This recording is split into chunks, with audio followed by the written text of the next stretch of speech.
જે તો બાલાજી વાળાએ હેરાન કરી દીધા હો. આમના પૈસા પૂરા પાડ્યા તે આપણા ખિસ્સા ખાલી થઈ ગયા. એટલે તમારા ભાઈએ કર્યા વેપારીને ફોન ને ઉતાર્યા બાટલીમાં ને પછી લઈ આવ્યા બાકીમાં સામાન એટલો બધો આવી ગયો હતો કે દુકાનમાં તો ફૂલ ટ્રાફિક થઈ ગઈ હતી. હવે ઘરાકીનો ટાઈમ થાય એ પેલા બધું ક્લિયર કરવું પડશે. જેટલી જગ્યા ખાલી દેખાય છે તે બધી જગ્યામાં પુરવણી કરી દઈએ એટલે આવી જાય મજા. દુકાન જેટલી ભરેલી ને સાફ સુથરી દેખાતી હોય એટલે ગ્રાહકોને ખરીદી કરવાની પણ મજા આવે. એટલે આપણે પણ સાફ સફાઈ રાખવાના પ્રયત્ન કરીએ જ છે. આવતા સમયમાં આપણા ગ્રાહકને સારી એવી સર્વિસ આપી શકીએ એવું કામ કરવાનું આપણું ચાલુ જ છે. વધારાનો સામાન નીચે પડ્યો છે તેમને એક બોક્સમાં ભરી માળિયા ઉપર ચડાવી દઈએ. જરૂર પડે ત્યારે પાછું ઉતારી લેશું.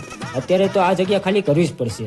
આ પિંજરા જોવામાં નાના દેખાતા હતા પણ સામાન મૂક્યો ત્યારે ખબર પડી કે 5 થી 6 હજારનો માલ ગળકી ગયા તો પણ ખાલી દેખાય છે. આ બધી વાતમાં કહેવાનું તો ભૂલાઈ જ જાય છે. બાલાજીની મોટી વેફર્સ પણ લાવેલા છે, અલગ અલગ પ્રકારમાં જોવા મળશે. આ બધી જ વેફર દુકાનની બહાર રામ ભરોસે રાખેલી છે. આની કઈ વેલ્યુ જ નથી યાર. 5 રૂપિયા વાળા ક્રીમ રોલ તો બધાએ ખાધા છે. આજે તો 10 રૂપિયા વાળા ક્રીમ રોલ આવ્યા છે, એ પણ સ્ટાન્ડર્ડ હો. ને એવા જ સ્ટાન્ડર્ડ ટાઈમપાસ પણ લાવેલા છે. સિલોજ વાળાના ટાઈમપાસ બંધ કર્યા છે ને કોડીનાર વાળાના ટાઈમપાસ લાવ્યા છે. પણ શું શાનદાર ટેસ્ટ છે યાર. બધો જ સામાન સેટ કરીને જોયું તો આપણી દુકાન કંઈક આવી દેખાતી હતી.